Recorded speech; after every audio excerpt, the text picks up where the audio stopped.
بسم الله الرحمن الرحيم. طه ما أنزلنا عليك القرآن لتشقى إلا تذكرة لمن يخشى تنزيلا ممن خلق الأرض والسماوات العلى الرحمن على العرش استوى له ما في السماوات وما في الأرض وما بينهما وما تحت الثرى وإن تجهر بالقول فإنه يعلم السر وأخفى الله لا إله إلا هو له الأسماء الحسنى وهل أتاك حديث موسى إذ رأى نارا فقال لأهلهم كثوا إني آنست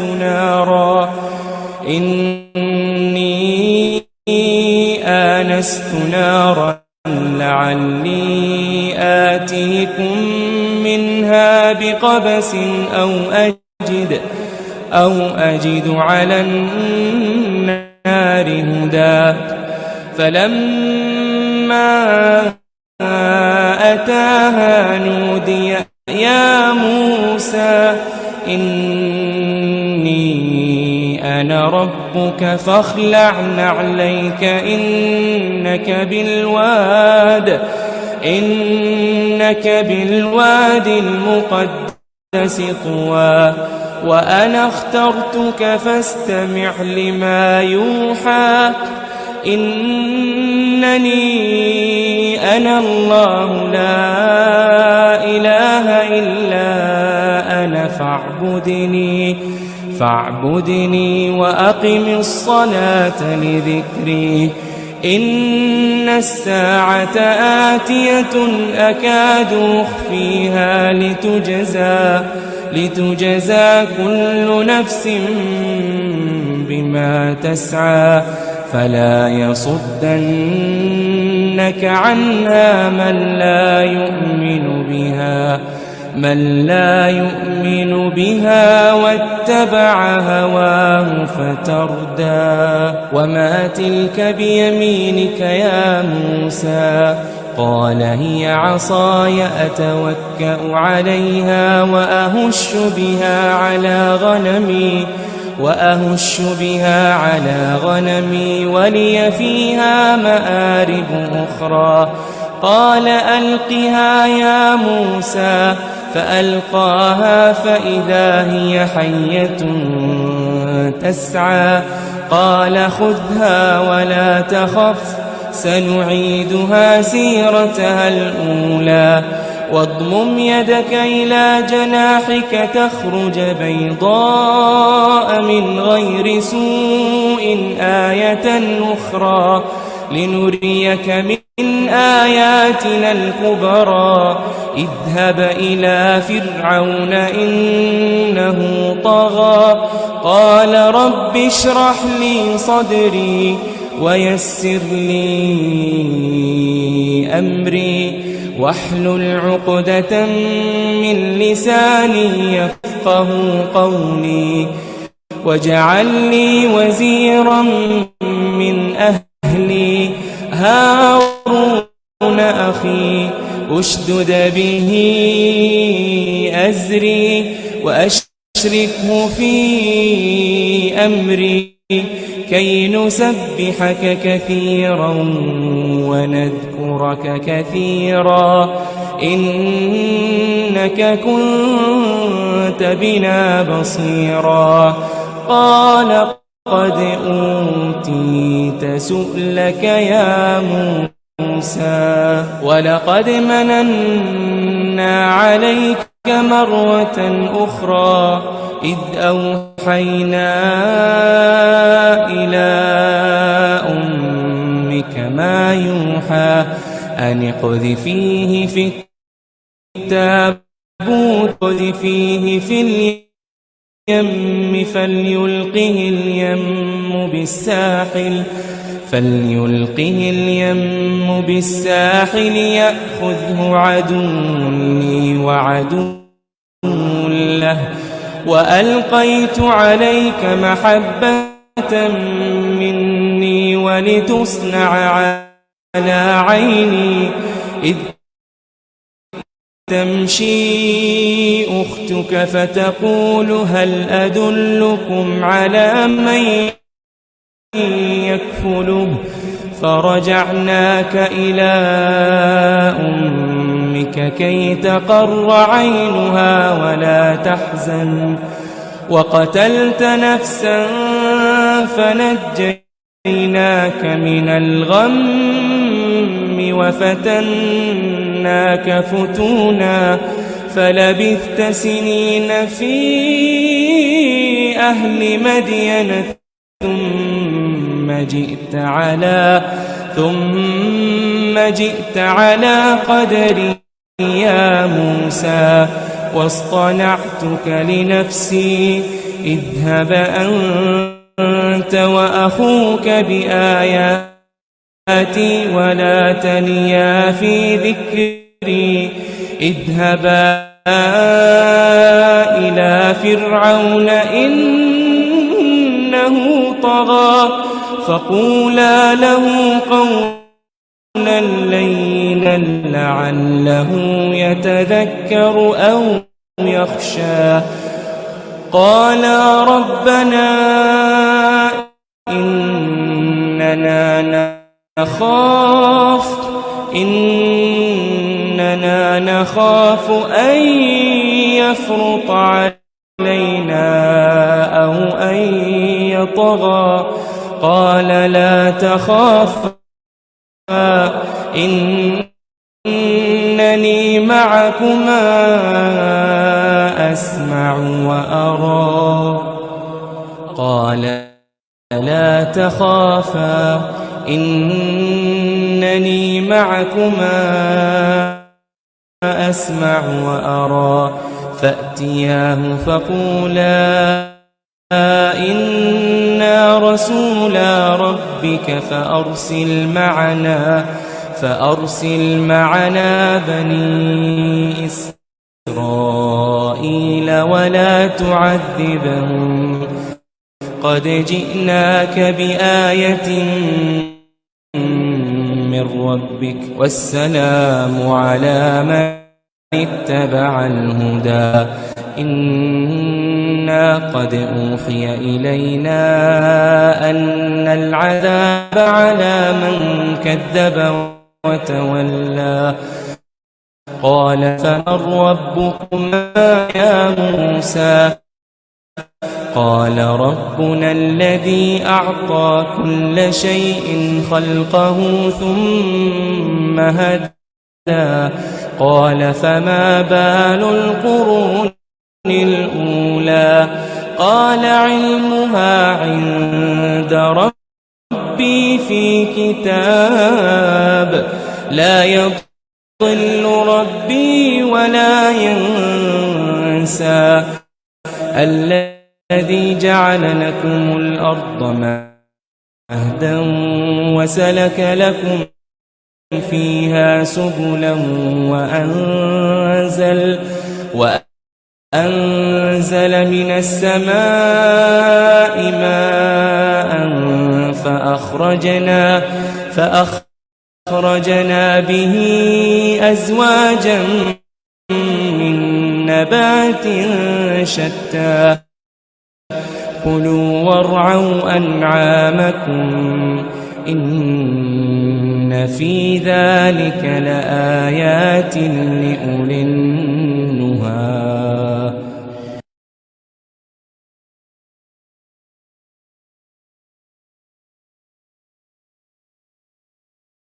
ولقد أريناه آياتنا كلها فكذب وأبى قال أجئتنا لتخرجنا من أرضنا بسحرك يا موسى فلنأتينك بسحر مثله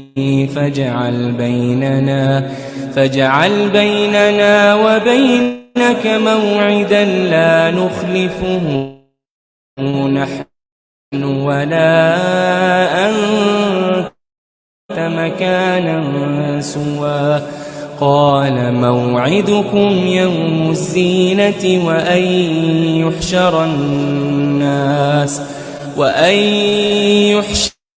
الناس ضحى فتولى فرعون فجمع كيدهم ثم أتى قال لهم موسى ويلكم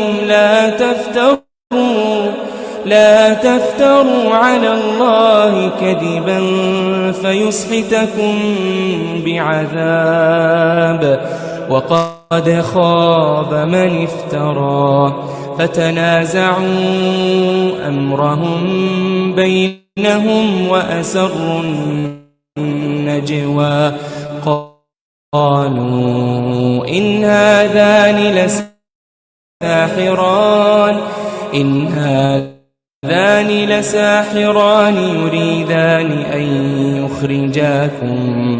يريدان أن يخرجاكم من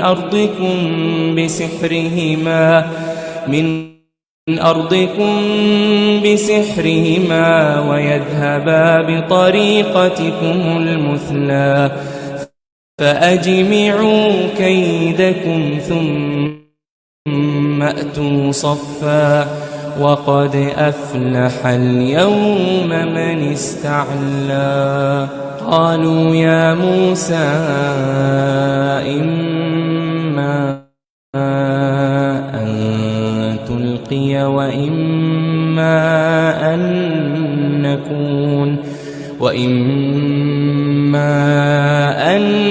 نكون أول من ألقى قال بل ألقوا فإذا حبالهم وعصيهم يخيل إليه من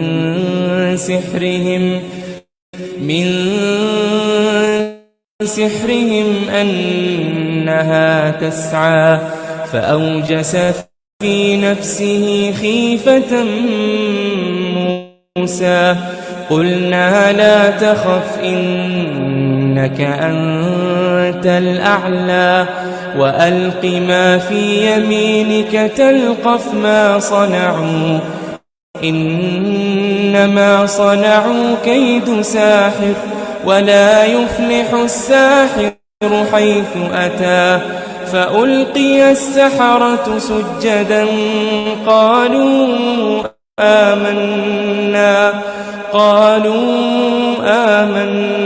برب هارون وموسى قال آمنتم له قبل أن آذن لكم إنه لكبيركم الذي علمكم السحر فلأقطعن أيديكم وأرجلكم من خلاف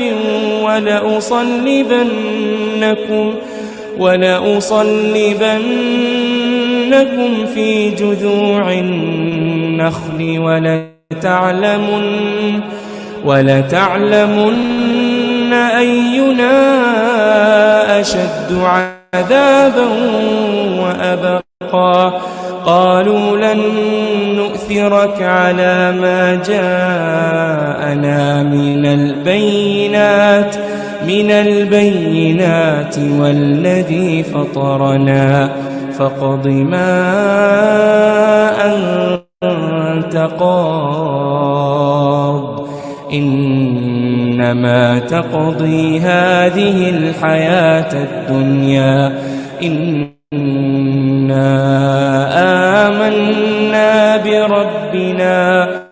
بربنا ليغفر لنا خطايانا وما أكرهتنا عليه من السحر والله خير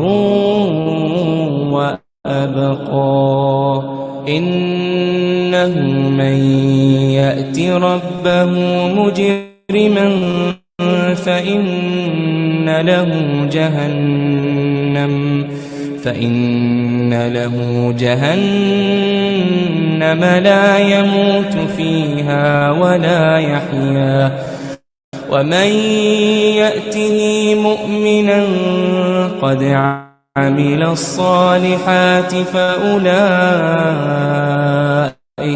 فأولئك لهم الدرجات العلا جنات عدن تجري من تحتها الأنهار خالدين فيها وذلك جزاء من تزكى ولقد أوحينا إلى موسى أن أسر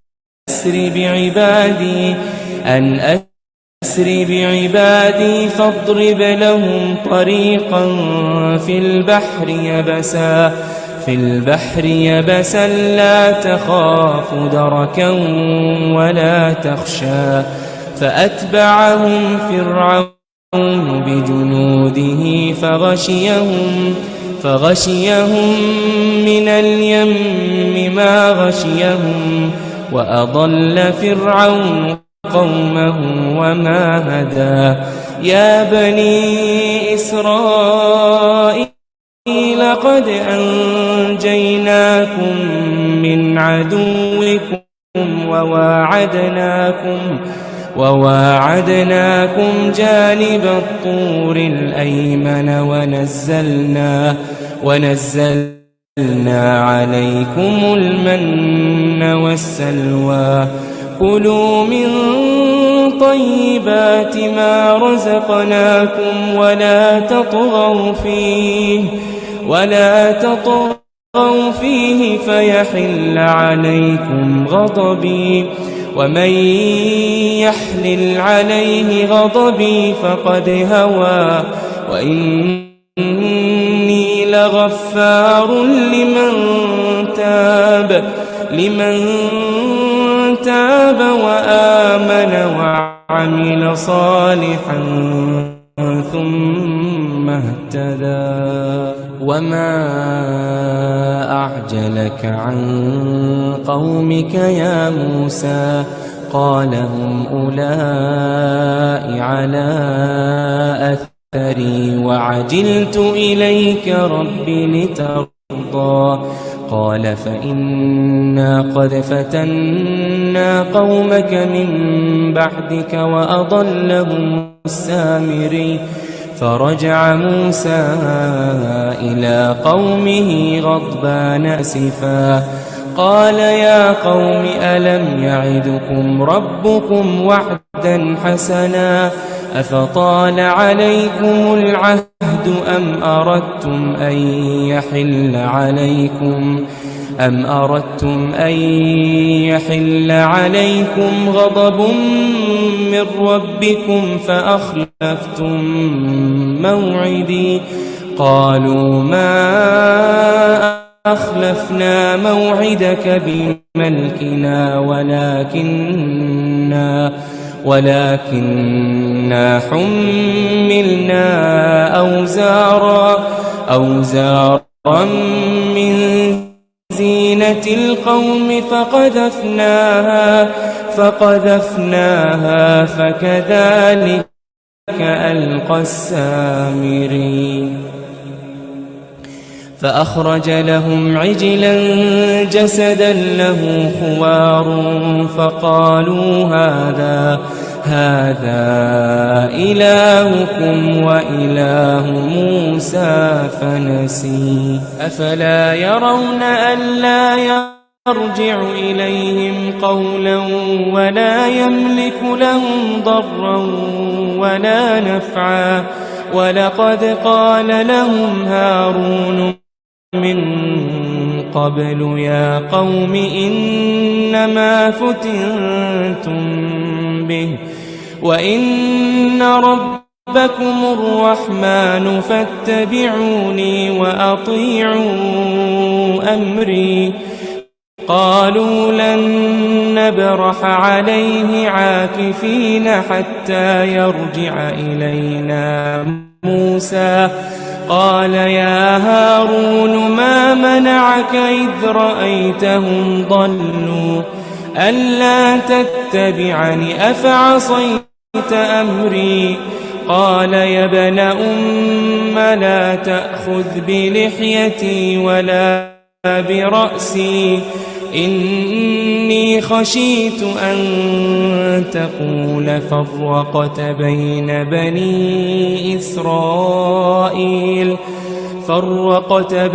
بني إسرائيل ولم ترقب قولي قال فما خطبك يا سامري قال بصرت بما لم يبصروا به فقبضت قبضة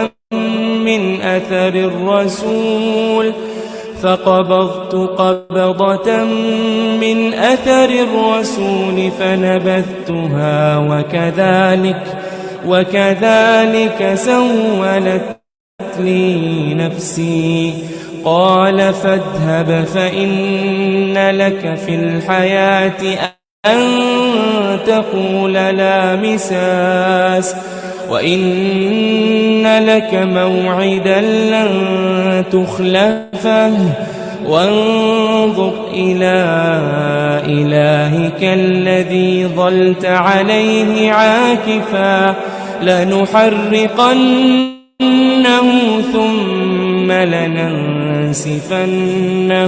في اليم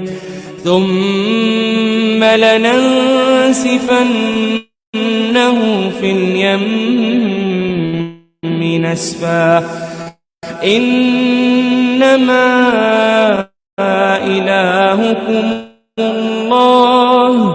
الله الذي لا إله إلا هو وسع كل شيء علما كذلك نقص عليك من أنباء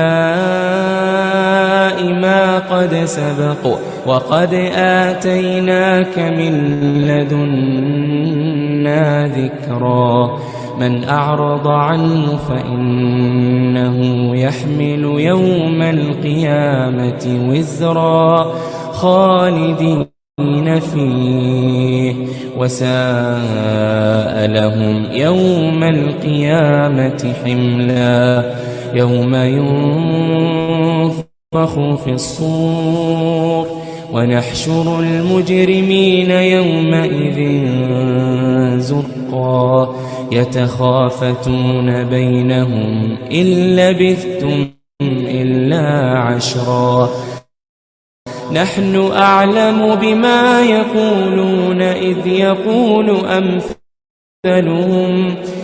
يقول أمثلهم طريقة إن لبثتم إلا يوما ويسألونك عن الجبال فقل ينسفها ربي نسفا فيذرها قاعا صفصفا لا ترى فيها عوجا ولا أمتا يومئذ يتبعون الداعي لا عوج له وخشعت الأصوات للرحمن فلا تسمع إلا همسا يومئذ لا تنفع الشفاعة إلا من أذن له الرحمن ورضي له قولا يعلم ما بين أيديهم وما خلفهم ولا يحيطون به علما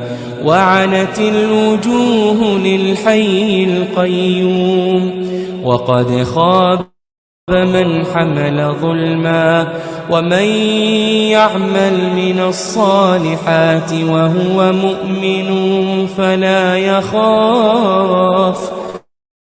فلا يخاف ظلما ولا هضما وكذلك أنزلناه قرآنا عربيا وصرفنا فيه من الوعيد لعلهم يتقون أو يحدث لهم ذكرا فتعالى الله الملك الحق ولا تعجل بالقرآن من قبل أن يقضى إليك وحيه وقل رب زدني علما ولقد عهدنا إلى آدم من قبل فنسي ولم نجد له عزما وإذ قلنا للملائكة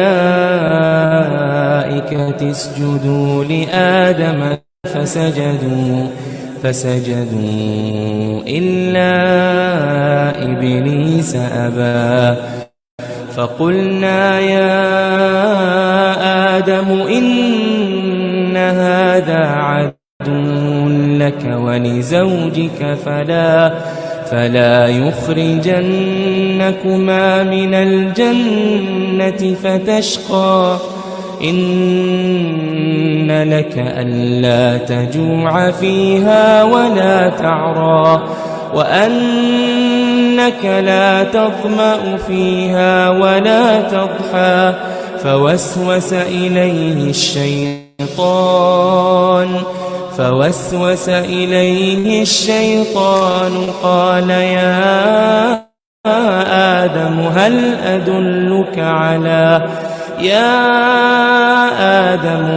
أدلك على شجرة الخلد وملك لا يبلى فأكلا منها فبدت لهما سوآتهما وطفقا يخصفان عليهما من ورق الجنة وعصى آدم ربه فغوى ثم اجتباه ربه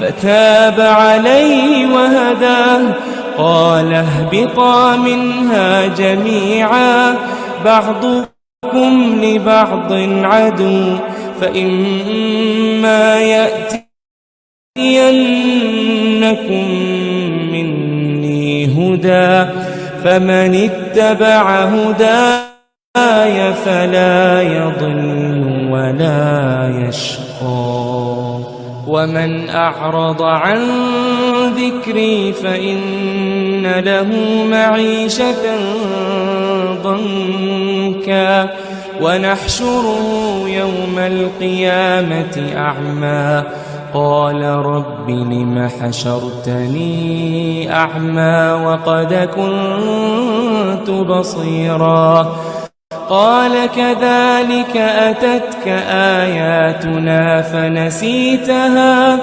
وكذلك اليوم تنسى وكذلك نجزي من أسرف ولم يؤمن بآيات ربه ولعذاب الآخرة أشد وأبقى أفلم يهد لهم كم أهلكنا قبلهم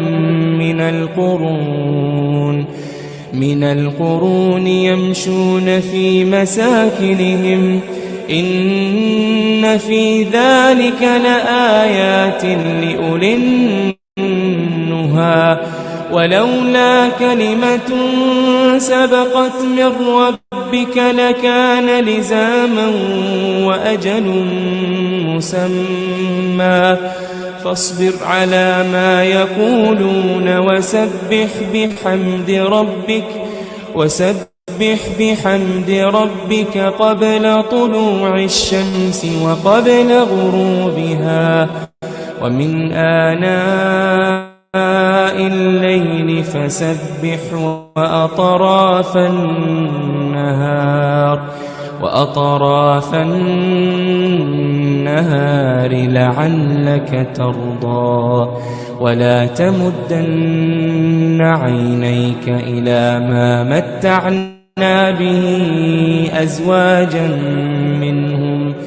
أزواجا منهم زهرة الحياة الدنيا لنفتنهم فيه ورزق ربك خير وأبقى وأمر أهلك بالصلاة واصطبر عليها لا نسألك رزقا نحن نرزقك والعاقبة للتقوى وقالوا لولا يأتينا بآية من ربه أولم تأتهم بينة ما في الصحف الأولى ولو أنا أهلكناهم بعذاب من قبله لقالوا ربنا لولا أرسلت إلينا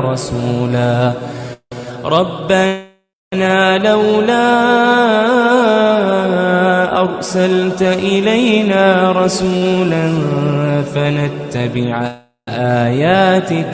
فنتبع آياتك من قبل أن نذل ونخزى قل كل متربص فتربصوا فستعلمون من أصحاب الصراط السوي ومن اهتدى.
بدنا ناكل يا عالم يا هو أبهات شهداء وما لهم غير الله وبنقوا يا تيتي بدنا تياب منين تياب والله لا الكنسة ب10,000 حق الطفل.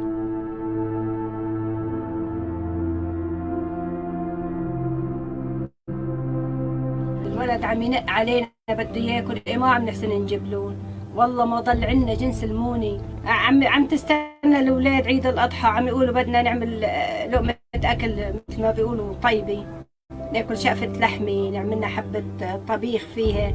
ما في شي. هلا كيلو اللحمة ب50,000، ما عم نقدر نجيب.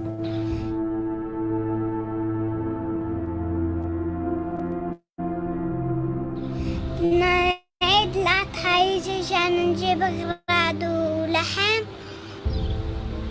وألعاب وهدايا ولحم وكل شي، وأمي ما معاها مصاري عشان نجيب لي لعبة، بس يبعتولنا.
Halo, Assalamualaikum Ustaz.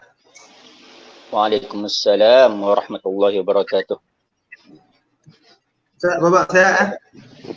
Alhamdulillah sehat. Sibuk ni? Allah biasa-biasa duduk rumah. Tadi keluar beli barang sikit. Betul. Baik, insyaAllah Ustaz. Di jabat ke tu? Ha? Di jabat ke? Ada urusan kena main juga lah Ustaz. InsyaAllah. Baik. Baik Ustaz, kita mula nak. Alhamdulillah. InsyaAllah boleh. Wassalatu wassalamu ala asrafil anbiya'i wal mursalin wa ala alihi wa sahbihi ajma'in. Terima kasih kepada Fadil Ustaz Budianto Umbun selaku penawar bebas yang ketahui yang sentiasa bercerita tentang isu-isu Palestin, tentang kesedaran mengenai isu Palestin. Jadi apa khabar Ustaz, sihat no? Alhamdulillah sihat. Jadi macam mana Ustaz, kehidupan sewaktu PKP yang bersambung-sambung? Allah, satu kehidupan yang kita semua kena hadapi lah secara bersama dan masing-masing carilah jalan keluar kepada kesusahan ataupun keperitan yang masing-masing lalui. Di samping terima bantuan daripada pihak kerajaan, agensi-agensi, pihak NGO, dan insyaAllah kita semua boleh menghadapi ini insyaAllah dengan bantuan daripada Allah Subhanahu Wa Taala. InsyaAllah. Moga-moga ada hikmah di sebalik apa yang berlaku insyaAllah Ustaz. Jadi Ustaz, pada hari ini Ustaz, terima kasih atas menerima kunjungan melalui media massa Aman Palestin Pulau Pinang. Kita nak berbahas sedikit mengenai sejarah bagaimana ibadah korban ini disyariatkan kepada umat Islam terutamanya. Jadi kita nak bawa masa pun kita dah selajak lah, sepatutnya start ketiga kena terlebih sikit. Tapi tak apa Ustaz, jadi nak minta Ustaz terus uraikan bagaimana sejarah ibadah korban ini difardukan. Silakan Ustaz. Okey, bismillahirrahmanirrahim. Assalamualaikum warahmatullahi wabarakatuh. Terima kasih kepada sahabat saya Encik Muhammad Ikram bin Rusli, pegawai Aman Palestin Cawangan Pulau Pinang. Yang dihormati tuan-tuan, puan-puan, para pendengar, para penonton yang sedang melihat siaran secara langsung kita di laman Facebook Aman Palestin Pulau Pinang. Alhamdulillah, pertama sekali marilah kita panjatkan setinggi kesyukuran kepada Allah Subhanahu Wa Taala atas limpah dan rahmatnya dapat kita hadir dan bertemu pada petang yang mulia ini untuk kita membicarakan secara ringkas lalu berkaitan dengan ibadah korban. Kita baru sahaja melepasi bulan Syawal, iaitu bulan kita diberikan sambutan kemenangan oleh Allah Subhanahu Wa Taala pada 1 Syawal yang lepas, selepas kita menghadapi sebulan Ramadan. Kemudian insya-Allah lebih kurang 30 hari lebih lagi kita akan melalui satu lagi bulan yang Allah berikan kepada umat Islam untuk dengan ganjaran pahala yang berbeza berbanding ganjaran pahala di bulan Ramadan, ganjaran pahala di bulan Syawal. Ini Allah nak bagi satu lagi ganjaran kepada umatnya di bulan Zulhijjah. Dan pada bulan Zulhijjah ni ada dua perkara besar yang berlaku. Yang pertama ialah ibadat haji. Ibadah haji. Satu dunia akan pergi ke Mekah untuk menunaikan ibadah haji, kecuali tahun lepas dan tahun ini. Dan kita tidak dibenarkan untuk mengunjungi Makkah Al-Mukarramah untuk menunaikan ibadah haji, melainkan bagi mereka yang telah berada di bumi Makkah pada ketika ini. Dan dengan pandemik COVID-19, kita serah kepada Allah Ta'ala apa hikmah yang Allah Ta'ala nak bagi kepada kita atas perkara yang sedang berlaku ini. Yang kedua ialah ibadat korban dalam bulan Zulhijjah. Tuan-tuan perempuan muslimin dan muslimat yang dirahmati Allah Subhanahu Wa Taala. Saya rasa kita ni dah mendengar tentang sejarah korban, dah mendengar tentang ibadat korban, ceramah merata sana sini, dan sentiasa diulang-ulang. Dan mungkin ramai di kalangan kita juga telah menghafal pelbagai kisah, pelbagai cerita yang disampaikan oleh ilmuwan-ilmuwan agama di luar sana yang lebih hebat berbanding saya. Cuma pada petang ini kita refresh ataupun kita segarkan semula minda kita, akal kita untuk mengingat semula tentang ibadat korban ataupun sejarah bermulanya ibadat korban ini. Tuan-tuan perempuan muslimin dan muslimat yang dirahmati Allah Subhanahu Wa Taala. Kita berbicara di laman Facebook Aman Palestin. Satu pertubuhan yang giat menjalankan kutipan dana demi pembebasan bumi Palestin sejak tahun 2006. Dah 15 tahun aman Palestin wujud di Indonesia. Jadi hari ini, petang ini, saya nak mulakan sedikit sejarah Nabi Ibrahim alaihissalam. Sejarah, sebelum kita pergi kepada bagaimana sejarah ibadat korban ini bermula dengan kisah Nabi Ibrahim dan Nabi Ismail alaihissalam, saya nak mulakan dengan kisah Nabi Ibrahim alaihissalam. Sebab Nabi Ibrahim alaihissalam ini dengan perjuangan bumi Palestin tak dapat dipisahkan. Tuan-tuan, perempuan muslimin dan muslimat yang dirahmati Allah, kalau kita kaji sejarah perjuangan rakyat Palestin, kita kaji sejarah Nabi Ibrahim alaihissalam, kita akan bertemu di satu titik betapa Nabi Ibrahim alaihissalam pernah sampai ke bumi Palestin, berhijrah ke bumi Palestin pada satu ketika dahulu. Apabila baginda Nabi Ibrahim alaihissalam cuba untuk ditangkap dan dibunuh oleh Raja Namrud pada ketika itu, Allah perintahkan kepada Nabi Ibrahim alaihissalam dan bersama para pengikutnya untuk keluar dari bumi penginapan Nabi Ibrahim, iaitu bumi Babylon ataupun Babylonia, yang hari ini kalau kita tengok peta di mana bumi Babylon itu, bumi Babylon itu adalah di negara Iraq pada hari ini, peta dunia hari ini. Jadi Allah perintahkan Nabi Ibrahim untuk keluar dari bumi itu melalui ayat surah Al-Anbiya ayat 71. Ayat yang berbunyi wa najjaynahu wa lutan ilal ardi allati barakna fiha lil alamin, dan telah kami selamatkan dia. Dia itu merujuk kepada Nabi Ibrahim alaihissalam. Wa lutan, dan Nabi Lut. Lut itu adalah anak menakan ataupun anak saudara kepada Nabi Ibrahim alaihissalam. Ilal ardil lati, ke satu tempat, ke satu tanah, ke satu bumi. Barakna fiha, yang kami berkati padanya. Lil alamin, untuk seluruh alam. Para ulama mufassirin apabila mengkaji ayat ini, menunjukkan barakna fiha itu, tanah yang diberkati itu merujuk kepada tanah Baitul Maqdis. Maksudnya Nabi Ibrahim alaihissalam berhijrah dari bumi Iraq, mereka berjalan keluar dari bumi Iraq pergi ke Baitul Maqdis. Sampai di Baitul Maqdis dan tinggal di Baitul Maqdis, berdakwah di Baitul Maqdis. Tuan-tuan, perempuan muslimin dan muslimat yang dirahmati Allah Subhanahu wa taala. Ini permulaan, saya nak bagi tahu betapa saling eratnya sejarah Nabi Ibrahim alaihissalam dengan sejarah bumi Palestin. Kemudian Nabi Ibrahim dalam kerja dakwahnya berada di Baitul Maqdis. Nabi Ibrahim juga keluar dari Baitul Maqdis pergi ke Mesir. Pergi ke Mesir, tuan-tuan, perempuan muslimin dan muslimat yang dirahmati Allah, untuk berdakwah di Mesir. Kemudian Nabi Ibrahim AS di Mesir berlaku beberapa peristiwa, kemudian dihadiahkan seorang wanita bernama Hajar. Seorang wanita bernama Hajar. Berkahwinlah dengan Hajar, kemudian balik semula ke Baitul Maqdis. Tidak berapa lama kemudian Hajar disahkan mengandung. Kemudian lahirlah seorang anak kecil lelaki yang diberi nama Ismail.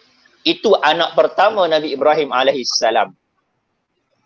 Tuan-tuan, perempuan muslimin dan muslimat yang dirahmati Allah Subhanahu wa taala.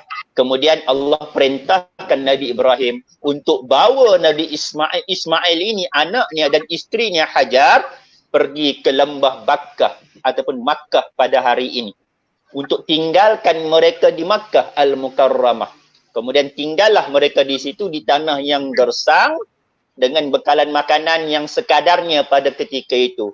Baliklah Nabi Ibrahim semula ke tempat tinggalnya, iaitu Baitul Maqdis. Berulang aliklah dari Baitul Maqdis, pergi seketika ziarah mereka, sampailah satu ketika Allah wahyukan kepada Ibrahim alaihissalam untuk menyembelih anaknya. Peristiwa ini tuan-tuan dan puan terdapat dalam surah As-Saffat ayat 102. As-Saffat ayat 102. Kalau yang dekat dengan Quran tu ambil Quran, ambil terjemahan, cuba buka surah As-Saffat ayat 102. Apa ayat dia berbunyi? Falamma balagha ma'ahu as-sa'ya qala ya bunayya inni ara fil manami anni adbahuka fanzur madza tara qala ya abati if'al ma tu'mar satajiduni insyaallahu minas sabirin. Ayat As-Saffat 102. Apa maksud dia? Maka ketika anak itu sampai pada umur sanggup berusaha bersamanya, Ibrahim berkata, wahai anakku, sesungguhnya aku bermimpi bahawa aku menyembelihmu. Ibrahim kata kepada anak dia, apa dia? Ya bunayya, inni ara fil manami, sesungguhnya aku melihat kamu dalam mimpiku, anni adbahuka, sesungguhnya aku menyembelihmu. Secara jelas Allah sebut dalam ayat ini, anni adbahuka, aku menyembelihmu. Fanzur madza tara, maka apakah pendapatmu? Ibrahim tanya kepada Ismail, maka apakah pendapatmu? Apa jawab Ismail alaihissalam? Qala ya abati if'al ma tu'mar. Wahai bapakku, laksanakanlah apa yang diperintahkan kepadamu. Tuan-tuan dan puan muslimin dan muslimat yang dirahmati Allah Subhanahu wa taala. Hebat jawapan Ismail. Hebat. Ringkas jawapan dia. Ya abati if'al ma tu'mar. Ya abati if'al ma tu'mar. Wahai bapakku, laksanakan laksanakan ma tu'mar, apa yang diperintahkan. Kemudian apa lagi? Ayat ni kata, insya-Allah engkau akan mendapatiku termasuk orang-orang yang sabar. Satajiduni insya-Allah minas sabirin. Tuan-tuan dan puan muslimin dan muslimat yang dirahmati Allah Subhanahu wa taala. Ada ulama berbeza pendapat. Berapa umur Ismail ketika perintah ini diminta oleh Allah untuk dilaksanakan? Ada yang berpendapat umurnya ketika itu 6-7 tahun. Ada yang berpendapat umurnya ketika itu 13-14 tahun. Hasil daripada sedikit pembacaan dan pengkajian saya lebih untuk memegang kepada pendapat umur Ismail ketika itu di antara 14 ke 15 tahun. Okey, apabila perkataan yang menunjuk falamma balagha ma'ahu sa'ya, okey, maksudnya adalah satu perkara umur yang membolehkan dia berfikir secara dia mampu. Okey, kalau ikut ayat ini, dia mampu untuk melaksanakan kerja-kerja orang dewasa. Dikatakan apa lebih kurang maksudnya ayat itu, ditanyakan kepada si anak dan si anak memberikan jawapan yang yakin betapa dia redha dengan apa yang diperintahkan kepada bapa dia. Maka tanpa bersoal banyak, maka Ibrahim alaihissalam membaringkan si anak yang berusia belasan tahun ketika itu yang bernama Ismail, dan ketika hendak disembelih anak itu, Allah menurunkan malaikat dan menyatakan kepada Ibrahim alaihissalam beberapa perkara, kemudian Allah menggantikan dengan satu binatang, iaitu kibas ataupun biri-biri. Tuan-tuan dan puan muslimin dan muslimat yang dirahmati Allah Subhanahu wa taala. Ini sejarah permulaan ibadah korban di atas muka bumi yang berlaku pada zaman Nabi Ibrahim alaihissalam. Saya sengaja mulakan kisah di awal tadi, penghijrahan Nabi Ibrahim ke bumi Baitul Maqdis, kemudian dapat anak nama Ismail, kemudian diperintahkan oleh Allah untuk disembelih anak itu dan digantikan oleh Allah atas inayah dan bantuan daripada Allah, digantikan anak itu daripada disembelih untuk disembelih seekor binatang, iaitu kibas atau biri-biri. Tuan-tuan dan puan muslimin dan muslimat yang dirahmati Allah, dari sini sebelum kita nak serah balik kepada tuan moderator, tuan Ikram, dari sini ialah apa yang kita nak ialah dari sudut apa kita nak kata, kuatnya kita seharusnya menjadi insan yang taat dan patuh kepada perintah Allah, seperti mana yang dibuktikan oleh Ibrahim dan Ismail. Bukan calang-calang tuan-tuan membuat untuk menyembelih anak, tapi atas kerana perintah Allah, kedua-duanya si bapa dan si anak ini bersetuju untuk melaksanakannya. Jadi jadikan kita hari ini adalah orang yang kuat dan taat untuk patuh kepada perintah Allah Subhanahu wa taala. Kita serah semula kepada Encik Muhammad Ikram untuk seterusnya. Baik, terima kasih Ustaz. Penjelasan yang memang jelas dan terang. Bermulanya ibadah kurban. Saya mengetahui apabila Ustaz tamatkan dengan kita kena kuatkan iman dengan taat kita kepada Allah tanpa ada dolak dalih dah. Itu Ustaz lebih kurang macam tu, lebih kurang. Kita apabila ayat Quran turun kepada kita kena terima. Sebab ini perintah daripada Allah Subhanahu Wa Taala. Itulah mudahnya katanya Ustaz ya. Jadi nak abang iman kita, iman para Nabi itu mungkin berbeza. Tapi kita boleh ambil mana kekuatan pada kita pada hari ini insya-Allah Ustaz. Ustaz, jadi kita nak teruskan kepada soalan yang kedua Ustaz. Kita dah cerita lebar mengenai Nabi Ibrahim dengan Nabi Ismail, bagaimana dua orang ayah dengan anak ini begitu taat kepada perintah Allah. Bukan mudah Ustaz, seorang ayah nak sembelih seorang anak kan. Jadi kita nak tengok persyaratan kita pada hari ini Ustaz, bagaimana persyaratan kurban kepada umat Nabi Muhammad SAW Ustaz. Silakan. Okey. Tadi kita bercakap tentang sejarah ibadat korban. Jadi yang bermula pada zaman Nabi Ibrahim alaihissalam. Okey, sekarang kita nak tengok pula ibadat korban yang disyariatkan kepada Nabi Muhammad sallallahu alaihi wasallam. Okey. Saya nak bagi satu ayat pendek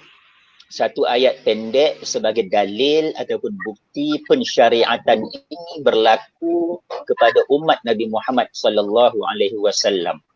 Surah yang selalu kita baca dalam solat, sangat pendek surah ini, surah Al-Kautsar. Kan? Tiga ayat je. Inna a'tainakal kautsar. Okey, ayat yang kedua tu, fasalli li rabbika wanhar. Fasalli, maka bersolatlah kamu. Wanhar, dan sembelihlah binatang. Ini ayat sebagai bukti pensyariatan korban itu, ibadat korban itu berlaku kepada umat Nabi Muhammad sallallahu alaihi wasallam. Tuan-tuan puan muslimin dan muslimat yang dirahmati Allah Subhanahu wa taala. Pensyariatan ibadat korban bermula pada tahun kedua Hijrah. Tahun kedua Hijrah.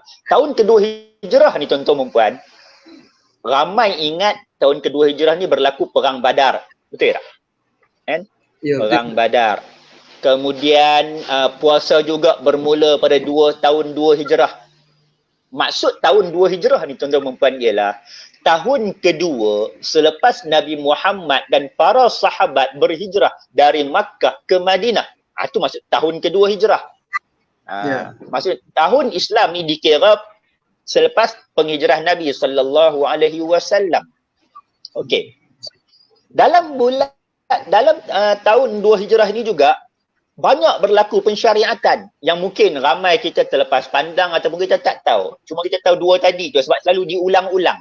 Mai bulan Ramadan, cerita perang Badar berlaku tahun 2 Hijrah, cerita puasa juga pada tahun 2 Hijrah. Setiap tahun diulang-ulang. Jadi ada benda lain juga yang disyariatkan pada tahun 2 Hijrah. Antaranya ibadat korban ini juga pada tahun 2 Hijrah. Ya. Aidil Fitri, solat Aidil Fitri juga disyariatkan pada tahun 2 Hijrah. Tuan-tuan puan muslimin dan muslimat yang dirahmati Allah Subhanahu wa taala. Beberapa hadis Nabi menyebut tentang ibadat korban ini. Hadis Nabi juga menunjukkan kepada kita tentang Nabi juga pernah melakukan ibadat korban pada ketika hayat baginda sallallahu alaihi wasallam. Untuk mempuan muslimin dan muslimat yang dirahmati Allah Subhanahu wa taala. Apabila ia telah disyariatkan, maka ia menjadi satu syariat kepada Nabi Muhammad dan umatnya sampailah ke hari kiamat. Sampai ke hari akhirat, tuan-tuan dan puan muslimin dan muslimat yang dirahmati Allah Subhanahu wa taala. Tidak akan ada lagi syariat baru yang akan menggantikan syariat ini. Kekal ia sampai berakhirnya dunia ini. Tuan-tuan dan puan muslimin dan muslimat yang dirahmati Allah. Kita tengok sikit. Bila waktu yang sepatutnya dilakukan ibadat korban ini. Tadi kita dah tahu dah sejarah korban bermula zaman Nabi Ibrahim. Kemudian pada zaman Nabi Muhammad, Allah Ta'ala turunkan ayat yang saya baca tadi, fasalli li rabbika wanhar. Okey, maka bersolatlah kamu, okey, untuk Tuhan kamu, li rabbika, untuk Tuhan kamu yakni Allah, wanhar, dan sembelihlah binatang. Untuk mempuan muslimin dan muslimat yang dirahmati Allah. Ibadat korban ia yang disyariatkan pada zaman Nabi Muhammad ini dan sampai kepada kita ialah ia hanya boleh dilakukan 4 hari saja. 4 hari ya tuan-tuan. Iaitu 10 Zulhijjah, 11 Zulhijjah, 12 Zulhijjah, 13 Zulhijjah. 10 Zulhijjah itu disebut Aidul Adha. 11, 12, 13 disebut hari tasyrik, Yaumut Tasyrik. Okey, hari tasyrik. Untuk mempuan muslimin dan muslimat yang dirahmati Allah. Aidul Adha. Ni hebat ni bahasa Arab. Saya bukan pakar bahasa Arab nah. Pakar bahasa Arab cari orang lain, tanya orang lain. Cuma kita nak sebut tentang kalimah Adha. Kalimah Aidul Adha. Aid bermaksud kembali. Kalau Aidul Fitri, Aidul Fitrah, Aidul Fitr, kembali kepada fitrah. Aidul Adha kembali kepada apa dia? Adha. Adha ni maksud apa? Tuan-tuan. Duha, adha, udhiyah. 3 kalimah ni datang daripada kata akar yang sama. Adha, duha, udhiyah. Tuan-tuan puan. Okay. Duha bermaksud waktu pagi. Betul tak? Kita nak solat sunat duha. Waktu duha ni antara apa? Antara 7 lebih sikit. Kalau hari ni kita di Pulau Pinang 7 lebih sikit sampailah sebelum waktu zuhur. Itu waktu duha. Kemudian udhiyah. Udhiyah maksud apa? Udhiyah maksud pengorbanan, tuan-tuan dan puan. Jadi, tuan-tuan dan puan, muslimin dan muslimat yang dirahmati Allah, penyembelihan itu pada 10 Zulhijjah dia perlu dilakukan selepas solat Aidil Adha. Fasalli li rabbika wanhar. Okey, dia perlu dilakukan selepas solat Aidil Adha dan sampailah kepada hari terakhir hari tasyrik iaitu 13 Zulhijjah. Sebelum waktu maghrib. Sebab masuk ni waktu maghrib dah masuk hari baru bagi hari-hari Islam. Jadi 4 hari ni saja boleh buat. Jadi ada orang kata, kalau kita buat penyembelihan pada sebelum subuh 10 Zulhijjah tu, dikira korban tak? Dia tak dikira korban. Dia dikira apa? Dia dikira sembelihan biasa. Jadi sebab itu, sembelihlah binatang korban pada 10 Zulhijjah itu selepas kita menyelesaikan solat sunat Aidil Adha dan keesokan hari 11 hari bulan, 12 hari bulan, 13 hari bulan, pagi-pagi itu lepas subuh boleh buat dah insya-Allah. Jadi 4 hari ni saja. Sebelum 4 hari ini ataupun selepas 4 hari ini dikira sebagai sembelihan biasa. Dan dia ada syarat-syarat lah untuk ni dari sudut haiwan yang berumur lembu berusia 2 tahun ke bawah, haiwan-haiwan apa yang boleh disembelih. Antara haiwan yang boleh disembelih ialah lembu, kebiasaan dia kan, lembu. Kemudian yang kedua kerbau kan, kambing, unta, biri-biri, kibas. Ini kebiasaanlah haiwan-haiwan yang disembelih. Kita di Malaysia ini penyembelihan banyak berlaku terhadap lembu kan. Ada sebahagian tempat dia buat kerbau kan. Ada orang kata daging lembu sedap lagi pada daging kerbau. Betul ke? Mungkin betul, mungkin tidak, bergantung kepada orang yang makan kan. Daging kerbau pun sedap, insya-Allah. Allah Taala buat ni untuk kita umat manusia makan ni, ada kelebihan dia. Okey. Semua sedap. Untuk perempuan muslimin dan muslimat, semua sedap kan. Kalau bagi free lagi sedap, betul tak Cik Ikram? Betul. Okey, tuan-tuan perempuan muslimin dan muslimat yang dirahmati Allah Subhanahu wa taala. Jadi itu untuk round kedua. Kita serah balik kepada Encik Ikram untuk round ketiga, insya-Allah. Okey, alhamdulillah Ustaz. Terima kasih kepada Ustaz atas pencerahan kita mengenai penceraitan pada umat Nabi Muhammad sallallahu alaihi wasallam. Sebelum tu Ustaz, kita rehat Ustaz, bagi Ustaz rehat Ustaz, kita tengok ada DT sikit. Boleh, insya-Allah. Kita ada okey, sila.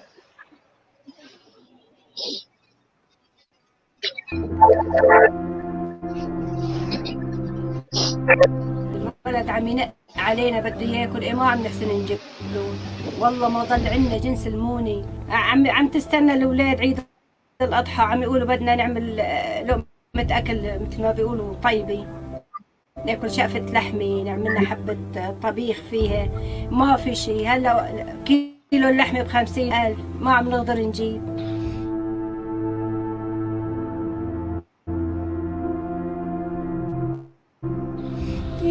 عيد الأضحى يجي عشان نجيب أغراض ولحم وألعاب وهدايا ولحم وكل شيء، وأمي ما معاها مصاري عشان نجيب لي لعبة، بس يبعتولنا.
Alhamdulillah Ustaz, kita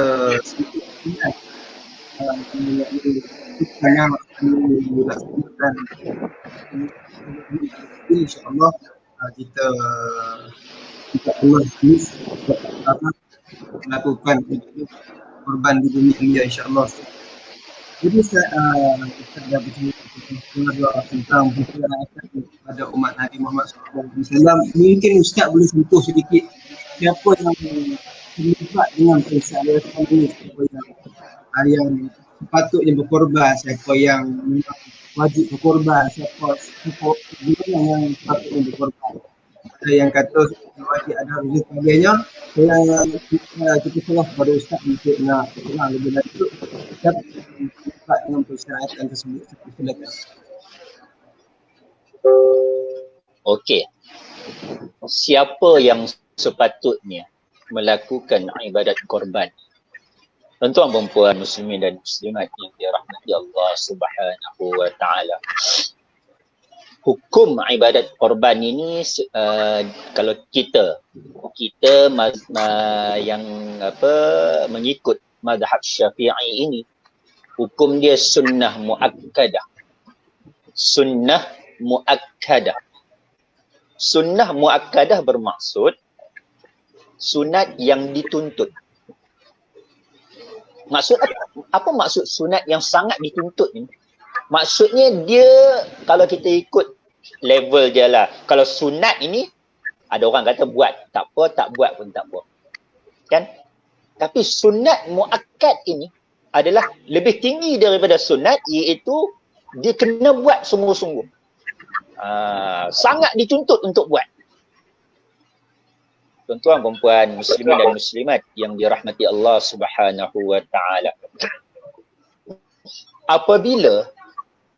Apabila kita melaksanakan ibadat korban ini, kita kena ingat, kita bukan buat sekadar ianya sunat, tetapi kita kena ada satu rasa kita buat ini juga sebagai satu tanggungjawab kita terhadap komuniti ataupun insan-insan, saudara-saudara seagama dengan kita yang sangat memerlukan ketika ini. Tuan-tuan, perempuan, muslimin dan muslimat yang dirahmati Allah. Dalam mazhab Hanafi, kita semua buat hukum dulu sebelum kita cerita lebih dalam. Kita semua buat hukum. Dalam mazhab Hanafi menyatakan korban ini wajib. Jadi sebab itu, tuan-tuan perempuan, kod-kod lah tiba-tiba ada ustaz ataupun orang sebut, korban wajib buat. Jangan pergi marah dia pula, tak wajib sunat je dah. Kan? Sebab mungkin dia berpegang kepada mazhab Hanafi yang menyatakan wajib untuk melakukan ibadat korban. Tuan-tuan perempuan, muslimin dan muslimat yang dirahmati Allah.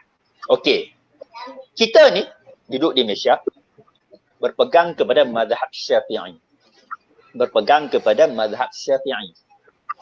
Jadi mazhab Syafi'i sunat muakkad. Okey. Jadi maksudnya bila sunat muakkad ini, kalau tak buat pun tak apa. Tetapi saya tak mau kita ada kecenderungan untuk tak buat pun tak apa. Saya nak bawa tuan-tuan dan puan-puan, muslimin dan muslimat yang dirahmati Allah, untuk rasa dalam diri kita untuk sentiasa memperbaharui amal kita setiap masa. Mengejar ganjaran-ganjaran Allah pada setiap waktu. Kan? Dalam bulan Ramadan, Allah bahagi banyak kelebihan kepada kita. Kita pulun buat.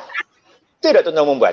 Kita pulun buat, dan semua yang kita pulun tu amalan sunat.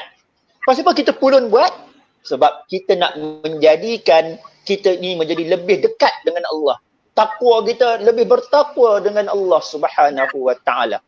Betul tak? Habis bulan Ramadan, kita sambung dengan puasa 6 di bulan Syawal. Kerana apa kita buat? Kerana kita nak mengejar ganjaran Allah, iaitu seolah-olah seperti berpuasa selama setahun. Tidak, tuan-tuan perempuan? Jadi dalam bulan Zulhijjah, bulan Aidil Adha, bulan korban ini, kita juga nak mengejar ganjaran Allah Subhanahu wa taala, iaitu ganjaran untuk orang yang melaksanakan ibadat korban.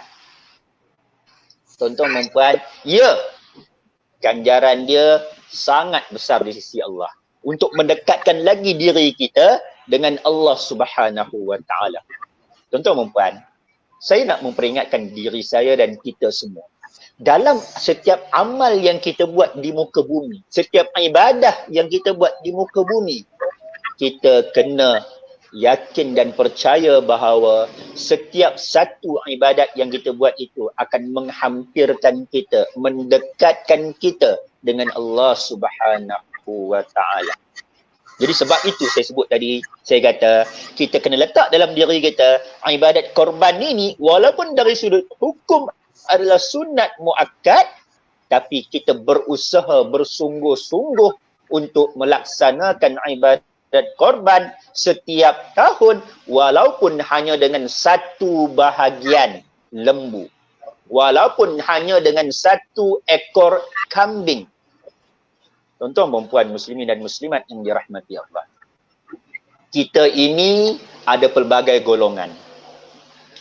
Ada golongan fakir, ada golongan miskin, ada golongan sederhana, ada golongan kaya, ada golongan mewah, ada golongan jutawan. Betul tak tuan-tuan dan puan? Kerajaan Malaysia mengklasifikasikan dari sudut tangga gaji di Malaysia ini ada 3 golongan. B40, M40, T20. Betul tak?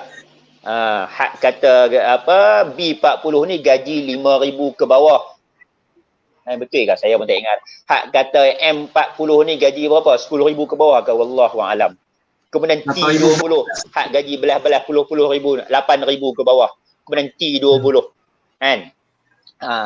Jadi kita ni, kita tahu kita ni tang mana, B40 ke, M40 ke, T20 ke. Kan? Dan sebab saya sebut tadi, saya nak menggalakkan kita buat ibadat korban. Bukan sekadar kita meletakkan pada berapa tangga gaji kita. Tetapi sebenarnya ibadat korban ini bergantung kepada sejauh mana jiwa kita, iman kita, hati kita untuk dekat dengan Allah Subhanahu wa taala. Tuan-tuan dan puan muslimin dan muslimat yang dirahmati Allah Subhanahu wa taala. Hari ini nilai nak buat ibadah korban pun banyak. Ada yang RM300, ada yang RM600, ada yang RM900, ada yang RM1,200, ada yang RM1,900. Banyak nilai dia tuan-tuan dan puan. Banyak nilai dia. Kenapa banyak nilai dia? Sebab dibuat di tempat yang berbeza.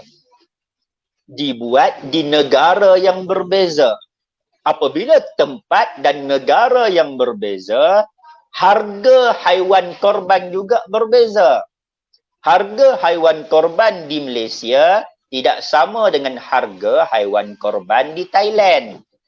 Harga haiwan korban di Malaysia tidak sama dengan harga korban di Indonesia.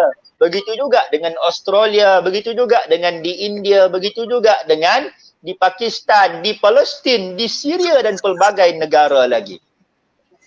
Jadi apabila berlakunya perbezaan-perbezaan harga ini, saya suka nak menyebutkan kita ada pilihan.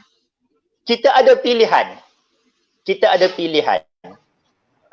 Maksudnya bila ada pilihan, kita dah boleh set target kita dah. Aku nak buat korban yang mana? Tahun ni aku nak buat korban RM300. Sebab apa? Sebab tahun ini dengan COVID-19, dengan PKP, dengan menyaga aku kurang, dengan gaji aku dipotong separuh, aku hanya mampu RM300. Tuan-tuan dan puan. Ada orang, dia mungkin kata, aku nak pergi cari korban yang harga RM700. Sebab aku mampu untuk dapat RM700 dan melakukan ibadat korban untuk RM700. Kan? Ada orang, dia kata, aku nak cari harga haiwan korban satu bahagian RM1,900, tuan-tuan dan puan. Sebab apa? Sebab aku mampu untuk memberikan nilai RM1,900 itu. Sebab aku punya gaji. Kan? Setengah bulan boleh bayar dah RM1,900 ini. Tuan-tuan dan puan muslimin dan muslimat yang dirahmati Allah Subhanahu wa taala. Saya nak, ada sebahagian ulama menyatakan kalaulah kita ini ada kemampuan untuk melakukan ibadah korban, dia kata, ulama ini kata wajib kepada dia untuk melakukan ibadah korban. Kan? Tetapi dia masih sunat muakkad, cuma di sudut wajib ini bukanlah wajib yang sampai kalau tak buat tu berdosa. Cuma saya nak sebut, kalau kita ini ada kemampuan untuk melakukan ibadah korban, kita kena buat. Kita kena buat, tuan-tuan. Ditambah pula dalam keadaan kita ini ada kemampuan. Dan ada tempat-tempat, kampung-kampung, daerah-daerah, negeri-negeri yang memerlukan daging korban kita. Yang memerlukan daging korban pada waktu itu. Saya nak sebut menjadi lebih wajib kepada kita untuk melaksanakan ibadah korban itu. Sebagai contoh, kita duduk dalam satu kampung ataupun satu daerah. Kita tahu kampung itu ada ramai fakir miskin. Dalam satu kampung ni ada ramai fakir miskin. Dan kita tahu bahawa di situ mereka sudah tidak pernah makan daging selama setahun. Kali terakhir mereka makan daging pada Aidil Adha yang lepas. Itu pun hasil pemberian orang ramai. Mereka tidak mampu untuk membeli daging, tuan-tuan dan puan. Tuan-tuan dan puan, kita hak duduk di Pulau Pinang, kita hak duduk di Malaysia ni pun, sekilo daging RM40, betul tak? Ada tempat jual RM38. Ada tempat jual mungkin murah sikit lagi, RM35, tuan-tuan dan puan. Tuan-tuan dan puan, kalau di Malaysia ni, di Pulau Pinang ni, saya duduk Pulau Pinang ni. Di Malaysia, kalau di tempat saya di Pulau Pinang ni, kalau 2-3 tahun lepas, tuan-tuan dan puan, harga sekilo daging ni RM27, RM28. Hari ni harga daging naik sekilo. Ada kedai jual RM40. Kita pergi market dapatlah RM38. Ada tempat murah sikit dapatlah RM37. Maksudnya, sekilo daging dengan harga RM37-38, kita yang mungkin ada kemampuan, kita kata, alah boleh beli setiap minggu. Tapi tuan-tuan, ada fakir, ada golongan miskin yang tidak mampu untuk membeli daging, untuk diberi makan kepada kaum keluarganya. Jadi seolah-olah hari ini, hidangan daging itu menjadi hidangan yang agak eksklusif, tuan-tuan. Hidangan yang mahal. Kan? Jadi tuan-tuan dan puan, sebab tu saya nak sebut, kalau tuan-tuan dan puan ada kemampuan untuk melaksanakan ibadah korban pada tahun ini. Kita tak mau cakap tahun depan. Tahun ini tuan-tuan, lagi sebulan lagi ni nak buat. Ada kemampuan. Saya nak ajak tuan-tuan dan puan menyertai ibadah korban. Menyertai ibadah korban. Buat ibadah korban. Tuan-tuan dan puan, muslimin dan muslimat yang dirahmati Allah Subhanahu wa taala. Buat ibadah korban. Pilih. Saya dah sebut tadi dah, tuan-tuan buka Google, tuan-tuan type je penyertaan ibadah korban. Jumpa macam-macam, tuan-tuan dan puan. Pelbagai harga tuan-tuan dan puan akan jumpa. Tapi tak jumpa lah 190. Kalau 5-6 tahun lepas ada 190 di India. Tapi hari ni tuan-tuan dan puan takkan jumpa harga tu. Kan? Mungkin jumpa harga 300, 290 paling murah. Kan? Tuan-tuan dan puan muslimin dan muslimat yang dirahmati Allah. Saya nak sebut tuan-tuan dan puan. Kita buat ibadah korban bukan cari yang paling murah. Saya nak sebut. Kita bukan cari yang paling murah. Kalau kita cari yang paling murah, tuan-tuan dan puan, tak setara dengan apa yang kita ada. Pada saya tak kena sikit, tuan-tuan dan puan. Dia macam ni lah, tuan-tuan dan puan. Macam ni lah. Saya nak bagi tahu nak macam ni. Orang kaya, pendapatan RM15,000. Pendapatan RM15,000. Pakai kereta kancil.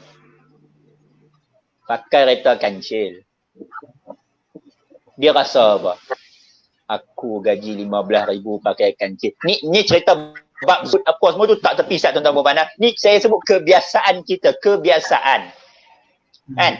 Adik-beradik dia akan kata, hang gaji RM15,000 sebulan takkan pakai kancil. Hang gaji RM15,000 sebulan takkan anak hang pakai selipar je. Belilah kasut satu kat dia hak berjenama. Hang sampai gaji RM35,000, bini hang gelang emas pun tak ada. Koman spana betul lah hang ni. Kawan-kawan dia kata kat dia. Tuan-tuan dan puan. Dalam ibadah pun, tuan-tuan dan puan, saya nak ajak tuan-tuan dan puan buat benda yang lebih baik. Kalau orang ada gaji RM20,000, dia pakai kereta yang sangat selesa. Contoh, dia beli Mercedes. dia beli BMW, kereta yang dikenali agak mewah. Saya juga nak sebut, kalau tuan-tuan ada kemampuan hari ini dengan gaji sebulan 30,000, 40,000, ada pendapatan yang banyak, yang hebat, ada simpanan yang hebat, saya nak ajak tuan-tuan perempuan buat ibadah korban yang juga mewah, tuan-tuan perempuan. Dalam ibadah korban ada ibadah korban yang mewah pada saya. Kan? Buat ibadah korban yang mewah, tuan-tuan perempuan. Bukan kita nak berbangga bahawa aku mampu buat ibadah korban ribu-ribu ringgit. Dah, bukan sebab itu. Tetapi sebab kerana kita mampu. Kalau hari ini kemampuan kita adalah untuk buat ibadah korban dengan harga RM600, cari ibadah korban yang harga RM600. Kalau hari ini kemampuan kita untuk buat ibadah korban dengan harga RM1,900, tuan-tuan dan puan, cari harga korban yang RM1,900, tuan-tuan dan puan. Supaya apa? Supaya hasrat kita untuk dapat ganjaran ibadah korban itu tercapai. Hasrat kita untuk melenturkan dalam diri kita rasa memiliki harta yang banyak, rasa harta ini mungkin takut mencengkam kita. Leburkan harta ini untuk ibadat korban yang tinggi nilainya, dan insya-Allah dilihat oleh Allah Subhanahu wa taala sebagai satu pengorbanan yang cukup besar. Tuan-tuan perempuan muslimin dan muslimat yang dirahmati Allah, saya nak ajak tuan-tuan perempuan yang berada di laman FB Yaman Palestin Pulau Pinang ini untuk menyertai ibadah korban bersama-sama dengan Aman Palestin. Tuan-tuan perempuan muslimin dan muslimat yang dirahmati Allah, ada orang kata, mahal lah buat korban dengan Aman Palestin sampai RM1,900 satu bahagian. Dekat Malaysia kita tambah sikit lagi, dalam RM300-400 boleh beli seekor lembu kita korban di Malaysia. Betul tuan-tuan perempuan muslimin dan muslimat yang dirahmati Allah. Tak salah pandangan itu. Tetapi saya nak bawa satu pandangan yang sedikit berbeza dengan tuan-tuan dan perempuan. Kenapa saya kata, yuk kita buat korban dengan Aman Palestin walaupun nilai dia RM1,900. Ya, memang nilai dia tinggi. Ada sebab kenapa nilai ni tinggi, tuan-tuan perempuan. Faktor haiwan korban yang harganya mahal di bumi Palestin. Itu yang pertama. Faktor ia dibuat di luar negara, itu faktor yang kedua. Dan ada ulama masa kini, iaitu antaranya Wahbah Zuhaili, pernah satu ketika menyatakan lebih afdal umat Islam hari ini untuk melaksanakan ibadah korban di bumi Palestin, kerana hari ini mereka sangat memerlukan. Hari ini mereka sedang ditindas oleh rejim Zionis laknatullah alaih. Hari ini mereka sedang mengalami satu ujian yang amat hebat. Mereka diserang, mereka diperangi sudah puluhan tahun. Mereka hidup dalam penjajahan, mereka hidup dalam kemiskinan, mereka hidup dalam penderitaan. Mereka sukar untuk membeli daging, mereka sukar untuk menikmati kelezatan apa itu daging lembu. Tuan perempuan muslimin dan muslimat yang dirahmati Allah Subhanahu wa taala. Dalam VT yang ditunjukkan oleh Encik Muhammad Ikram sebentar tadi dan VT yang sedang berjalan hari ini, dipaparkan kepada kita anak-anak yang setiap tahun, saban tahun menunggu daging korban, menunggu pakaian baru untuk dipakai pada pagi hari raya. Tuan-tuan dan perempuan muslimin dan muslimat yang dirahmati Allah Subhanahu wa taala, tidak mahukah kita memberikan sedikit senyuman dan sinaran buat mereka yang sedang berada di sana? Tambah-tambah lagi, baru-baru ini Gaza dibetil dengan begitu dahsyat selama 11 hari dalam perang yang dipanggil sebagai Saiful Quds ataupun perang-perang Al-Quds. Tuan-tuan dan perempuan muslimin dan muslimat yang dirahmati Allah Subhanahu wa taala, justru saya nak mengajak tuan-tuan yang hari ini ada kemampuan RM1,900 untuk menyertai ibadah korban bersama-sama dengan aman Palestin untuk kita sampaikan daging korban itu kepada rakyat Palestin, rakyat Syria, yang kedua-dua bumi ini adalah bumi Syam. Kedua-dua bumi ini adalah bumi yang diberkati oleh Allah Subhanahu wa taala. Tuan-tuan dan puan muslimin dan muslimat yang dirahmati Allah Subhanahu wa taala. Saya yakin sedang waktu ini kan mempunyai kemampuan untuk melakukan ibadah korban RM1,900. Tuan-tuan dan puan muslimin dan muslimat yang dirahmati Allah. Saya saya nak cerita sikit lah, ketika saya berkhidmat di Aman Palestin selama 9 tahun lebih kurangnya. Saya bertemu dengan ramai orang, ramai insan, para penyumbang yang amat hebat. Awalnya ketika saya berkhidmat, saya kata, masa itu harga satu bahagian adalah RM1,200. Ini cerita lebih kurang 11-12 tahun yang lalu. Saya kata mana mungkin ada orang nak buat korban RM1,200. Kemudian naik RM1,400, kemudian naik RM1,700, naik RM1,900. Kenaikan ini juga sebab tingginya haiwan korban di sana dan faktor tukaran mata wang, tuan-tuan dan puan. Sebab kita di Malaysia, sebab di sana pertukaran wang antara bangsa menggunakan dolar Amerika, jadi mengikut dolar Amerika. Tuan-tuan dan puan, muslimin muslimat yang dirahmati Allah. Apabila kita berkempen, kita dekati masyarakat, kita fahamkan masyarakat tentang korban ini, kita bertemu dengan ramai yang boleh melakukan ibadah korban. Bukan sekadar satu bahagian di bumi Palestin, tetapi mereka ambil satu ekor lembu di bumi Palestin.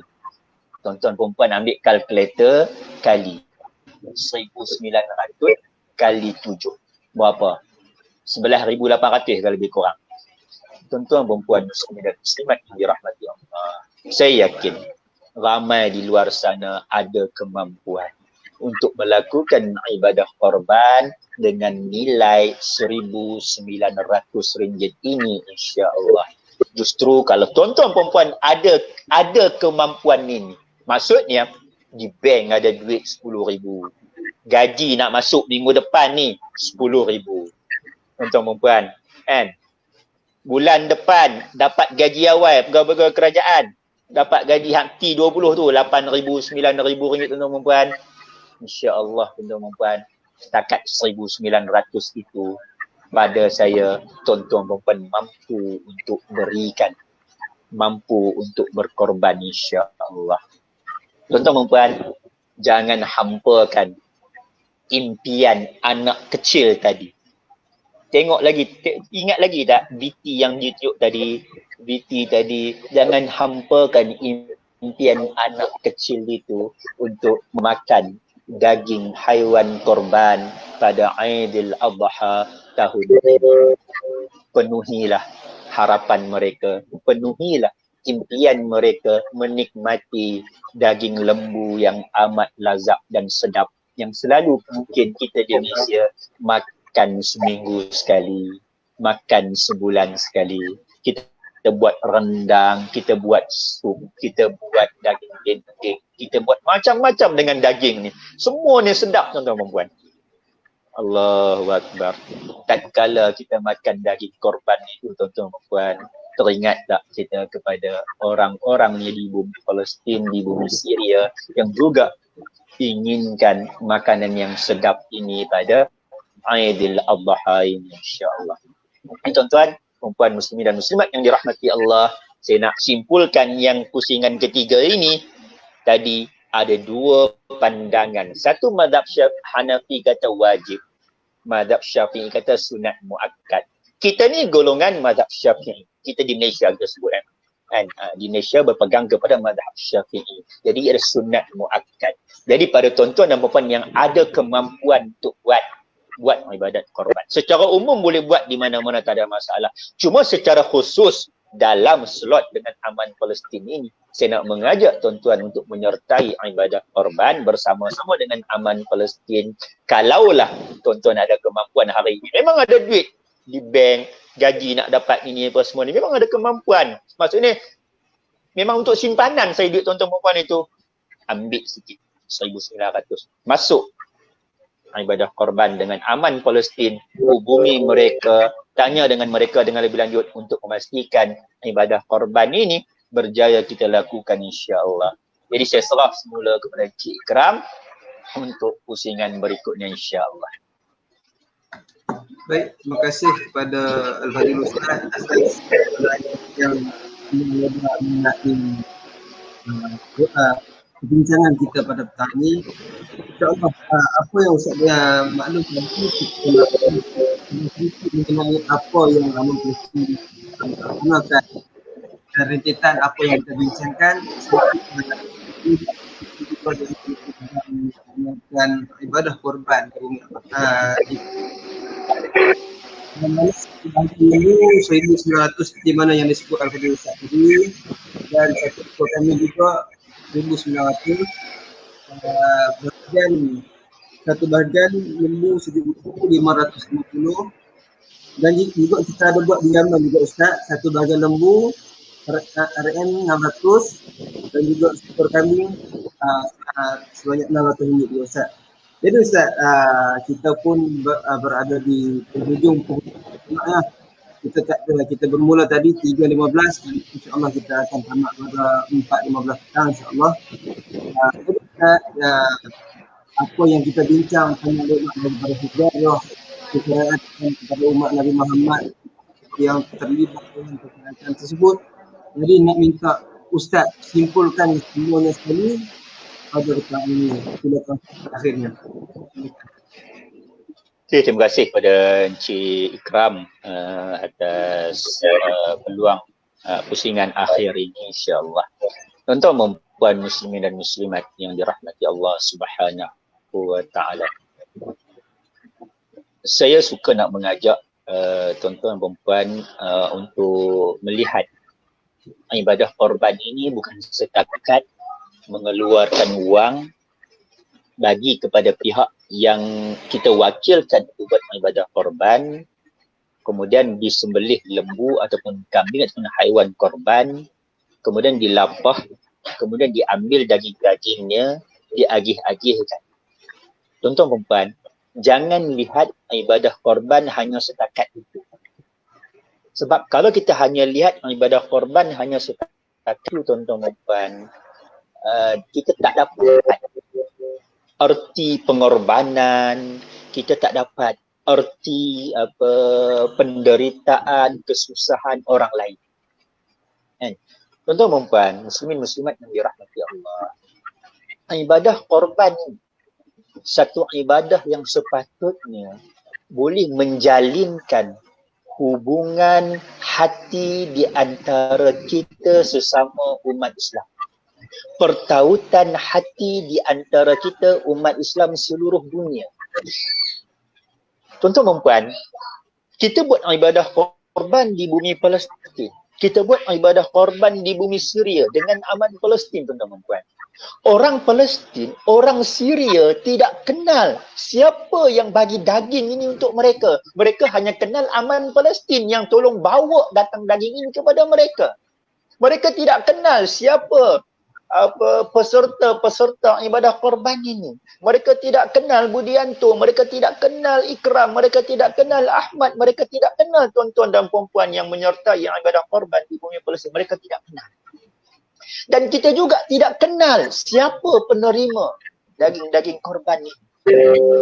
Jadi tuan-tuan dan puan, apabila kita menyertai ibadah korban dengan aman Palestin, kita bagi 1,900 ringgit kepada aman Palestin, kita wakilkan mereka untuk menyembelih haiwan korban kita dan diagih-agihkan kepada fakir miskin di bumi Gaza, di bumi tebing barat, di bumi Baitul Maqdis itu, tuan-tuan dan puan, sebenarnya mengikat hati kita dengan hati-hati mereka, tuan-tuan dan puan.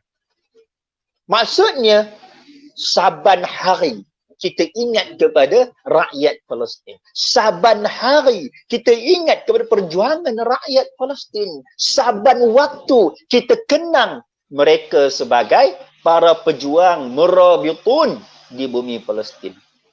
Tuan-tuan, perempuan muslimin dan muslimat yang dirahmati Allah, saat mereka menerima haiwan korban, daging korban itu dinyatakan kepada mereka, ini daging korban daripada orang-orang Malaysia. Tuan-tuan dan perempuan, kepada rakyat Palestin itu, mereka akan merasai terima kasih rakyat Malaysia. Bersyukur kepada Allah Subhanahu wa taala. Di sini saya sebut pertautan hati berlaku antara kita dengan orang Palestin. Orang Palestin terus berjuang dan dalam perjuangan mereka akan terbit doa-doa untuk orang-orang Malaysia. Kerana mereka yakin dan percaya orang Malaysia yang tidak mereka kenal yang sedang berada di Malaysia adalah penyokong kuat, pendukung kuat kepada perjuangan mereka di bumi Palestin. Tuan-tuan perempuan muslimin dan muslimat yang dirahmati Allah Subhanahu wa taala.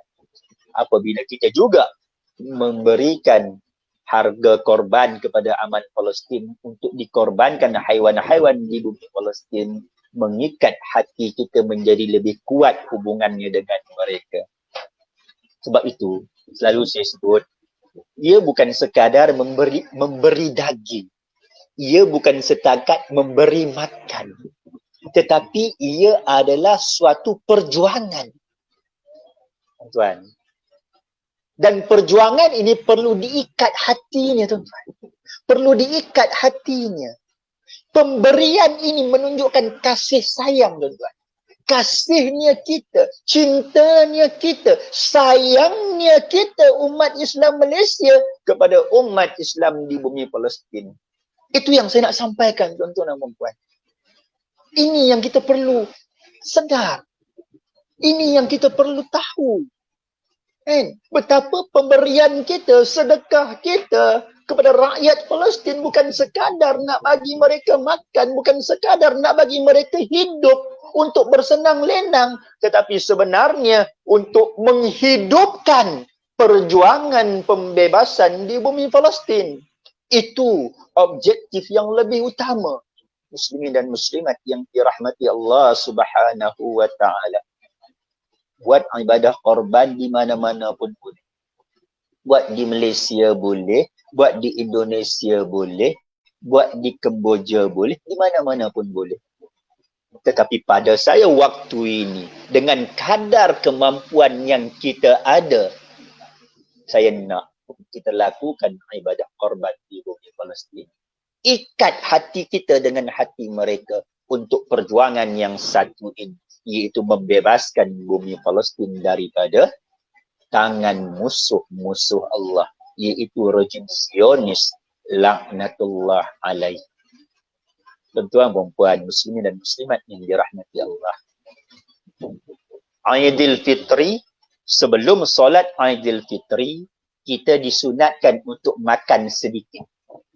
Setelah 29 hari, 30 hari kita berpuasa, betul tak? Aidil Adha, kita disunatkan untuk makan selepas solat. Kerana apa? Sebagai satu, apa kita kata, ingatan kita kepada orang-orang yang susah, tidak makan, kelaparan, kebuluran. Dan saya nak sebut tuan-tuan perempuan, di bumi Palestin ada insan kelaparan. Di bumi Palestin ada insan sedang kebuluran. Di bumi Palestin ada insan yang kehilangan rumah. Di bumi Palestin ada insan yang kehilangan ayah. Di bumi Palestin ada insan kematian ibu. Di bumi Palestin ada insan hilang segala-galanya. Tetapi mereka tidak hilang satu perkara, tuan-tuan. Iaitu semangat mereka masih berkobar-kobar untuk memperjuangkan bumi itu daripada penjajahan rejim Zionis laknatullah alaih. Tuan-tuan dan puan, semangat ini yang harus kita hantar hari demi hari, jam demi jam, bulan demi bulan, tahun demi tahun, untuk memberikan mereka kekuatan dalam perjuangan mereka menentang rejim Zionis laknatullah alaih. Justru menghantar wang RM1,900 untuk haiwan korban dan pemberian daging kepada mereka pada saya ialah penguat jiwa, raga dan fizikal mereka untuk terus menentang kerakusan, kekejaman dan mengusir keluar rejim Zionis laknatullah alaih dari bumi Baitul Maqdis, bumi Isra Mi'raj Nabi Muhammad sallallahu alaihi wasallam itu. Justru tuan-tuan dan puan, ayo kita bersama-sama dengan Aman Palestin untuk melaksanakan ibadah korban di bumi Palestin, di bumi Syria, insya-Allah. Dan yang terbaru mereka juga melakukan, Aman Palestin juga akan melakukan ibadah korban di bumi Yaman, diberikan kepada warga Yaman, insya-Allah. Moga-moga penyertaan ibadah korban kita dinilai oleh Allah Subhanahu wa taala juga termasuk dalam perjuangan pembebasan bumi Palestin yang sangat mulia itu. Untuk perempuan muslimin dan muslimat yang dirahmati Allah, sekadar itu daripada saya untuk petang ini. Terima kasih kepada pihak Aman Palestin Pulau Pinang, terutama Encik Kram yang sudi untuk mengundang saya bersama dengan tuan-tuan dan puan dalam sesi lebih kurang sejam ini untuk kita berkongsi sedikit ilmu, pengalaman tentang ibadah korban, insya-Allah. Semoga kita dapat bertemu lagi pada lain waktu dan ketika dalam membicarakan isu yang belum selesai, isu yang belum kita menang, iaitu pembebasan bumi Palestin. InsyaAllah kemenangan itu hampir tiba. Setiap detik kemenangan pejuang-pejuang Islam di Gaza, di Baitul Maqdis, baru-baru ini kita isytiharkan kita menang perang Saiful Quds. Tuan-tuan, itu kemenangan-kemenangan kecil sebelum kemenangan besar. Apa kemenangan besar? Pengusiran keluar rejim Zionis daripada bumi Palestin dan pentakbiran seluruhnya oleh orang-orang bertakwa di bumi Palestin. Itu saat kemenangan besar. Dan kemenangan besar itu akan tiba. Dan dalam proses menuju kemenangan besar itu, tuan-tuan dan puan, biarlah adanya sumbangan-sumbangan kita kepada mereka. Dan salah satu sumbangan ini ialah Aidil Adha, RM1,900.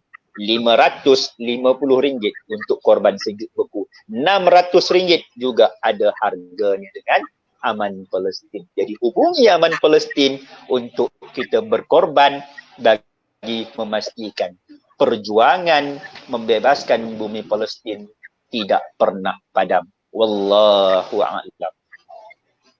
Alhamdulillah, terima kasih kepada Al-Fadil Bianto pada apa yang disampaikan pada petang ini. Terima kasih Ustaz sebab sudi menerima pelawaan kami di pihak Aman Palestin. InsyaAllah mungkin akan ada surat lagi setelah lepas ini Ustaz, insyaAllah. InsyaAllah, terima kasih. Kita tamatkan dulu kita tangguhkan dulu pertemuan kita pada petang ini dengan suratul As dan Assalamualaikum warahmatullahi wabarakatuh. Waalaikumsalam warahmatullahi wabarakatuh. Subhanakallahumma wa bihamdika asyhadu an la ilaha illa anta astaghfiruka wa atubu ilaik. Bismillahirrahmanirrahim. Wal 'asr innal insana lafi khusr illa alladhina amanu wa 'amilus salihati wa tawassaw bil haqq wa tawassaw bis sabr.